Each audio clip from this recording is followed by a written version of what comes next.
Hai, aku Putri Pelangi. Bukan tokoh dongeng, tapi sesuai namaku, hidupku itu penuh dengan warna dan sedikit drama. Banyak sih, bukannya sedikit. Selamat datang di Ngida. Ini adalah vlog di mana aku akan ngajak kalian ngintip proses pembuatan sinopsis film yang lagi aku bikin. Tak kenal maka tak sayang. Di episode pertama ini aku akan kasih tahu ke kalian sedikit background soal aku. Aku adalah ibu-ibu, istri dari seseorang, dan ibu dari anak-anakku.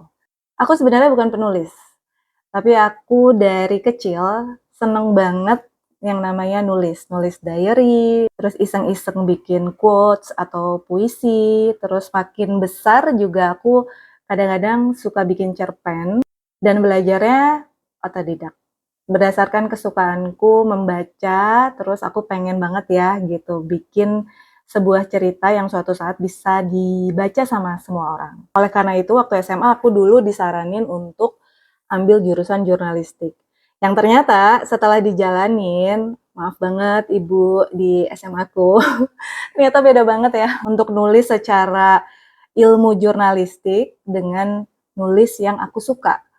Harusnya sih dulu ya waktu aku searching gitu ya, terus ngobrol sama beberapa temen dengan jurusan yang berbeda, ternyata aku tuh harusnya masuk sastra. Jadi sebenarnya aku tuh lebih suka nulis yang tanpa aturan, terus susah dimengerti, ada simbol-simbol atau yang nggak langsung ke intinya gitu. Sedangkan kan kalau jurnalistik itu adalah menulis fakta dan banyak aturannya kan kalau untuk menulis sebuah berita gitu, karena harus mudah dimengerti juga sama pembacanya. Jadi gitu, ternyata itu berbeda dan nyesel nggak sih? Enggak sih, sebenarnya aku juga jadi paham gitu ya, bagaimana sebenarnya nulis walaupun itu fiksi atau bahasanya mungkin bahasa yang susah dimengerti, tapi tetap harus ada aturan. Minimal ada titik koma gitu ya, atau tanda baca yang benar di setiap tulisanku. Atau kapan aku harus memenggal sebuah kata di setiap kalimat gitu. Nah, terus kenapa sekarang tiba-tiba kok bikin sinopsis film? Jadi dari 2017 aku itu belajar bikin konten.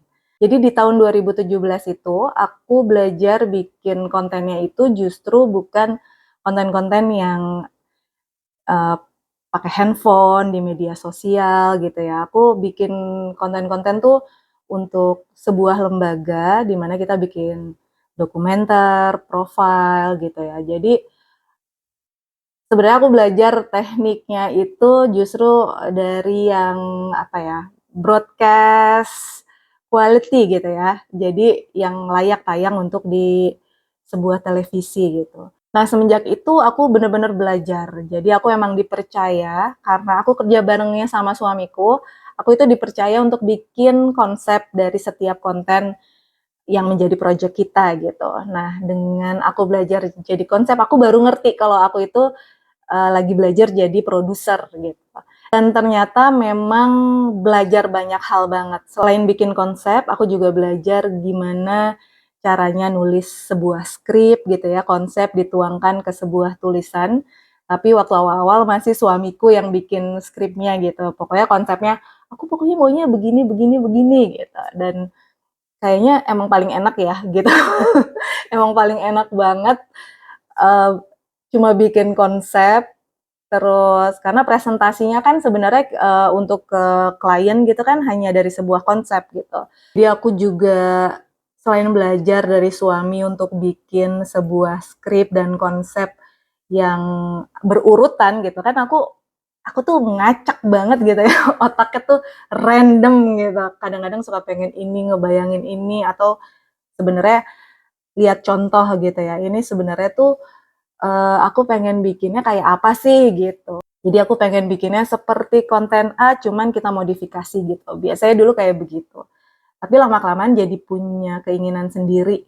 Itu dirangsang banget sih sebenarnya dengan aku belajar dan ngelihat ketika suamiku itu bikin konsep dan skrip gitu.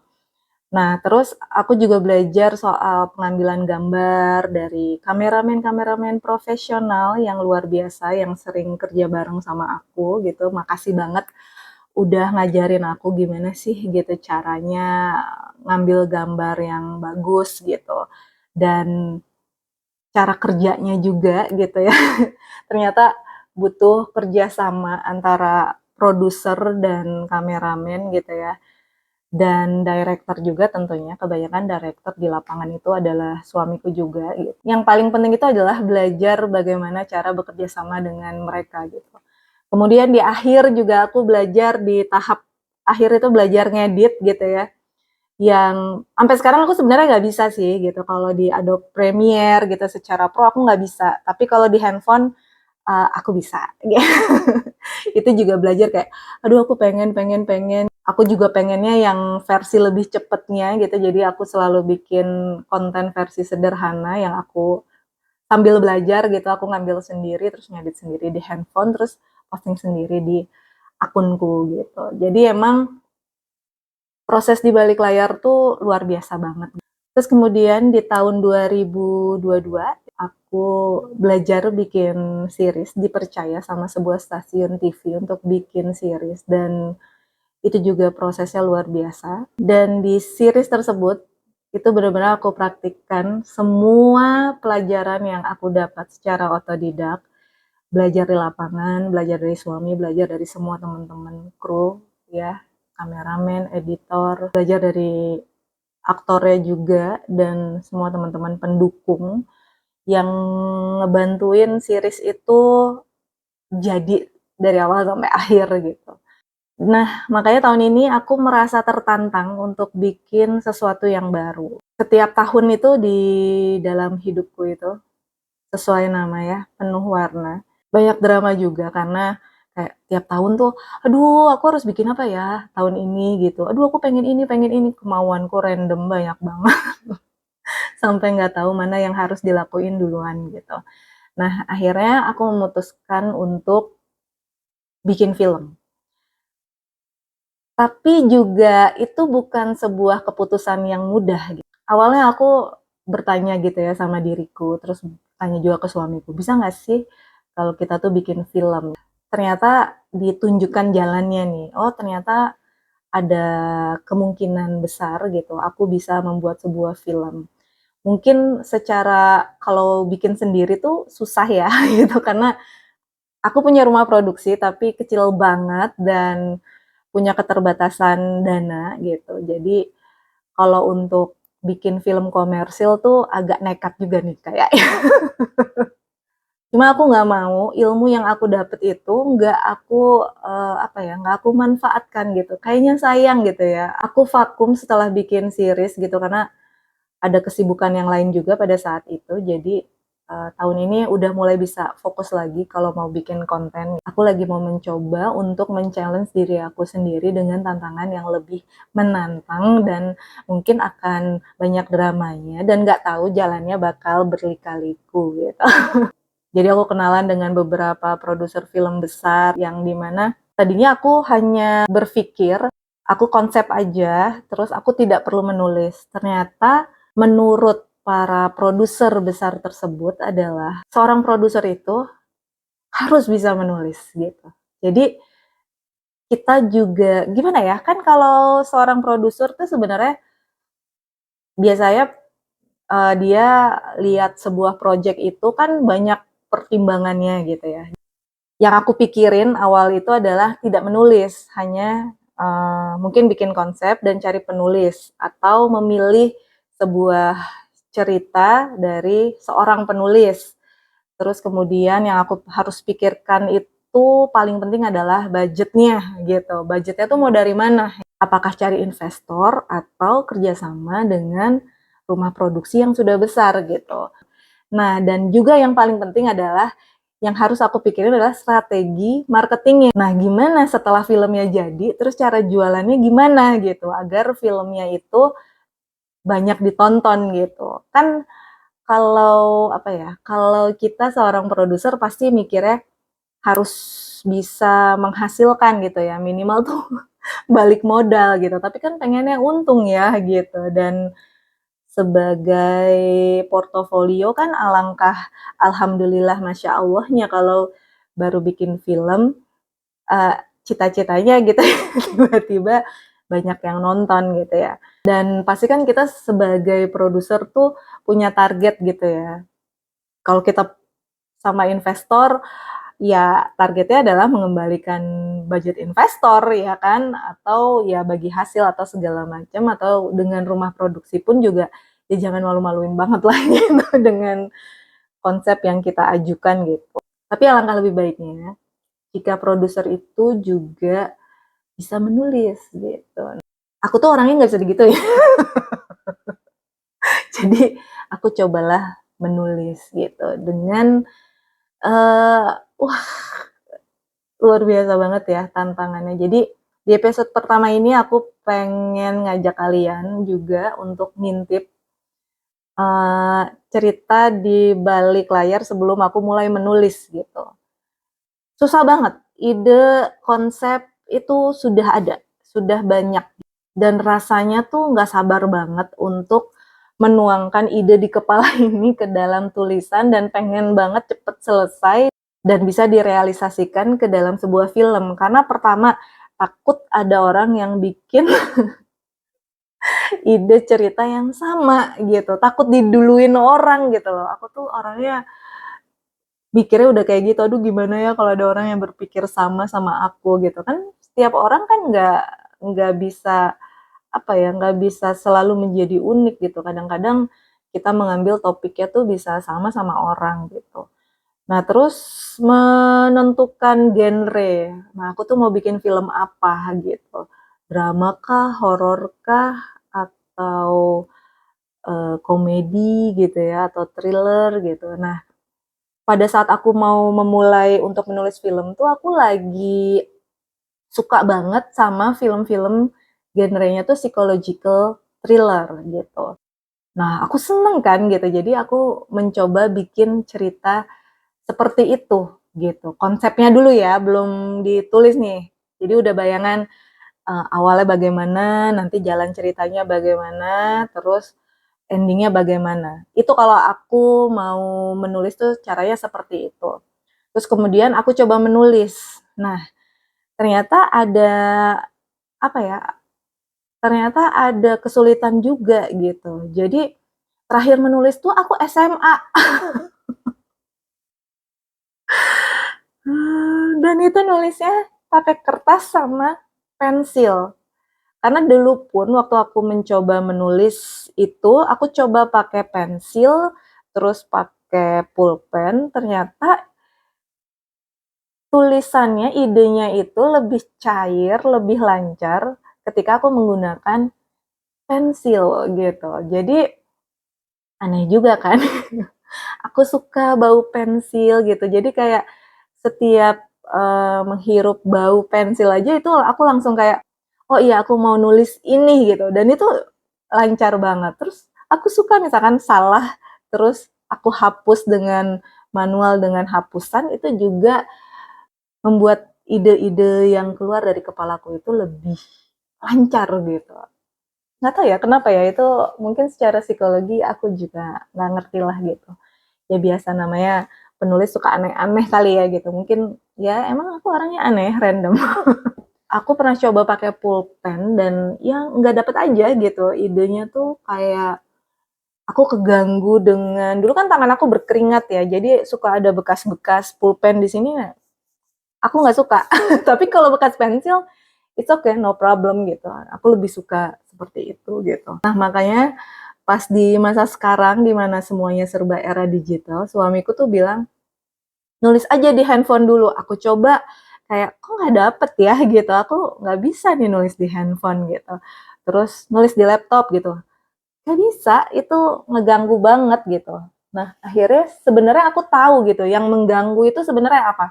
Yang mengganggu itu sebenarnya internet, wifi dan paket data. Jadi akan mengganggu kita ketika kita lagi nulis terus ada WhatsApp masuk, kalau di handphone gitu, atau apa ya, kayak aduh apalagi ya, terus karena aku suka main game, jadi aku main game dulu gitu, dibanding aku mau menulisnya gitu. Jadi menulisnya waktunya cuman dikit gitu, terus main handphonenya lebih banyak. Nah kemudian aku coba menulis di laptop, biar kerjanya tuh lebih cepet gitu, nggak 2 kali gitu kan, nulis di kertas terus nanti pindahin ke laptop gitu kan. Kan nggak banget gitu ya sebenarnya ini eranya udah era digital gitu kok pikirannya masih kayak begitu. Dan itu tapi ternyata nggak bisa gitu. Akhirnya aku memutuskan untuk ya udahlah menulis dulu dengan cara yang mungkin aku suka dulu gitu. Baru nanti gimana nantinya itu biarin aja dulu. Yang penting nulis aja dulu gitu. Jadi untuk memulai sebuah awal dari project menulis ya nulis aja dulu gitu. Nah, terus aku nulis di kertas gitu ya, aku menemukan, apa ya, menemukan kembali gitu passion di mana aku tuh dulu suka nulisnya tuh, itu berasa banget tiba-tiba aku yang udah lama nggak menulis kok bisa-bisanya ya punya bahasa-bahasa yang bisa aku masukkan ke situ gitu. Nah, disitulah terjadi lagi sebuah kebingungan, seperti bahasa apa sih yang mau aku pakai, bahasa sastra kah? Atau bahasanya harus bahasa bahasa kalau aku bilang bahasanya bahasa televisi ya, bahasa yang sederhana dan mudah dimengerti gitu. Dan ternyata aku menemukan kesulitan itu lagi. Jadi ya udah nulis aja dulu deh gitu. Akhirnya nulis aja mau bahasanya seperti apa ya udah nulis dulu aja. Setelah itu ada lagi kesulitannya. Kesulitannya adalah produser menulis. Berarti ketika lagi nulis terus gini, waduh ini nanti budgetnya gimana ya?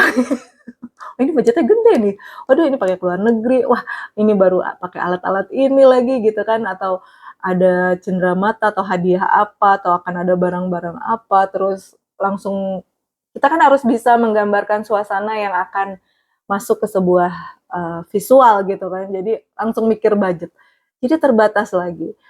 Akhirnya ya udah nulis aja dulu budget gimana nanti. Kalau nggak akan selesai-selesai, ya nggak sih?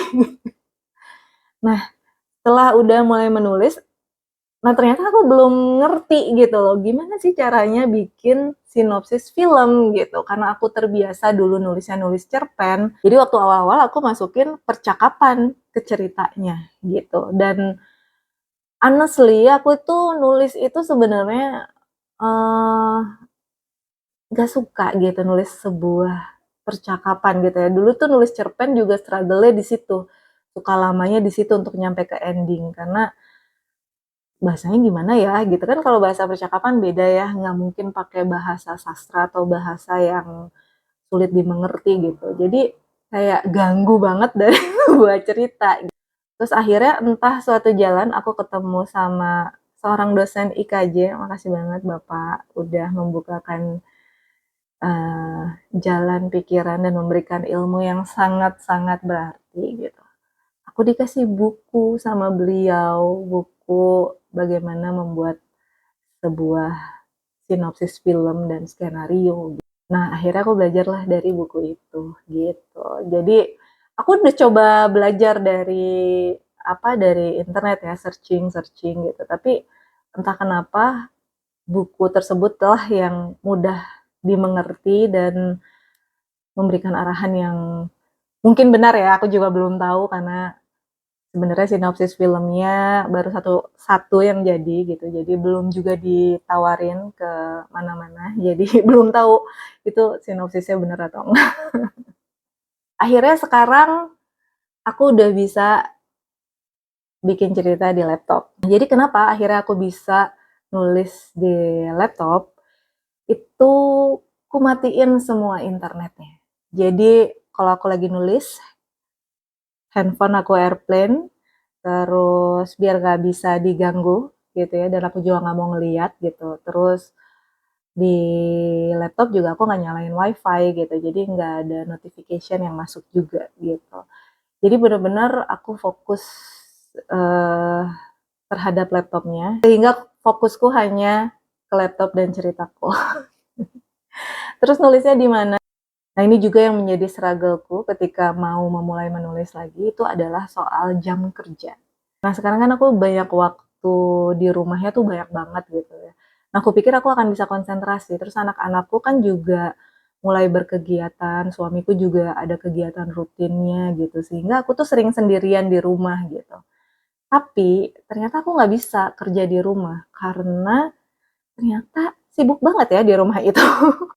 Ternyata banyak banget yang harus dikerjain gitu di rumah gitu, harus banyak banget yang diurusin. Oleh karena itu, makanya wanita berkarir pergi ngantor itu emang harus ada jamnya gitu, karena kalau di rumah ternyata banyak banget yang harus dikerjain sama seorang ibu gitu. Nggak tahu kalian ya, kalau aku karena nggak pakai ART kali ya, jadi banyak banget yang dipikirin dan itu menghabiskan banyak waktu kerja. Dan aku suka ngurus rumah gitu, jadi ya waktunya habis untuk ngurus rumah. Akhirnya aku bikin jam kerja sebenarnya. Aku bikin jam kerja dari Senin sampai Jumat pada saat itu. Aku keluar ikut suamiku kerja. Aku akan WFC atau WFA dimanapun. Ternyata ketika WFC gitu ya, nggak selalu melulu bisa fokus ngerjain tulisannya gitu. Entah kalau WFC-nya di kafe sebuah mall gitu, tiba-tiba pengen beli ini, beli itu gitu. Jadi kepikirannya macem-macem gitu. Dan yang paling menyiksa adalah kalau pagi-pagi itu jadwalnya toilet gitu. Kalau ketika WFC terus menemukan toiletnya nggak proper gitu ya, terus aku kan agak-agak OCD gitu ya, yang semuanya harus bersih ya ganggu juga. Pas lagi nulis, pas butuh ke toilet, terus toiletnya nggak proper gitu. Jadi ya itu salah satu hal yang mengganggu dan menghambat proses penulisan juga gitu, yang ngeganggu semua fokus lah gitu. Nah, aku juga lagi intermittent fasting gitu ya, jadi ke kafe kan kalau pagi-pagi harus beli sesuatu gitu ya, entah kopi atau breakfast, dan kalau belum waktunya itu agak sulit juga gitu. Sehingga suatu hari aku lagi searching-searching, aduh kerja tuh di mana ya yang enak gitu ya, yang jangan di rumah gitu. Aku kayak butuh sebuah space di mana aku nggak perlu breakfast dulu pagi gitu, karena aku mulai makannya itu di sekitar jam 10 atau langsung makan siang aja, brunch gitu jam 11 gitu. Akhirnya aku ke perpustakaan. Nah, disitulah sebenarnya yang paling enak gitu perpusnya. Dimana aku nggak perlu breakfast gitu ya, terus di situ juga nggak ada lagu ternyata yang berisik gitu ya. Bukan berarti aku nggak butuh lagu ya.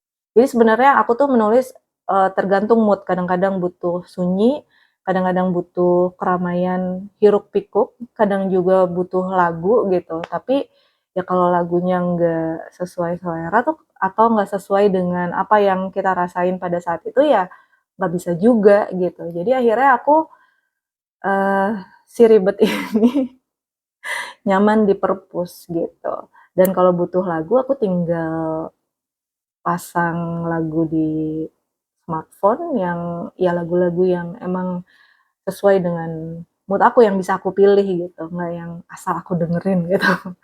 Jadi gitu. Dan setelah lancar semuanya gitu, dan di tengah jalan idenya berubah,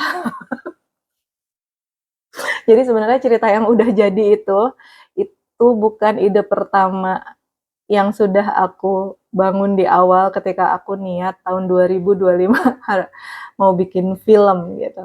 Jadi itu emang aku singkirkan dulu, aku mendahulukan ide film yang sudah jadi ini gitu.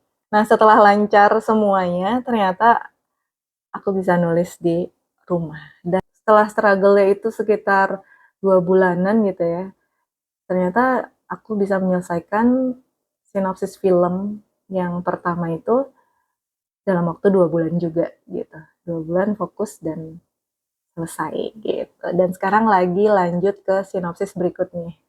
Biar enak gitu kalau ketemu sama investor atau ketemu sama partner kerjasama dengan rumah produksi lain dan produser yang lebih besar, pilihannya banyak gitu. Oke, segitu dulu episode pertama dari Ngide. Sampai ketemu di episode Ngide berikutnya.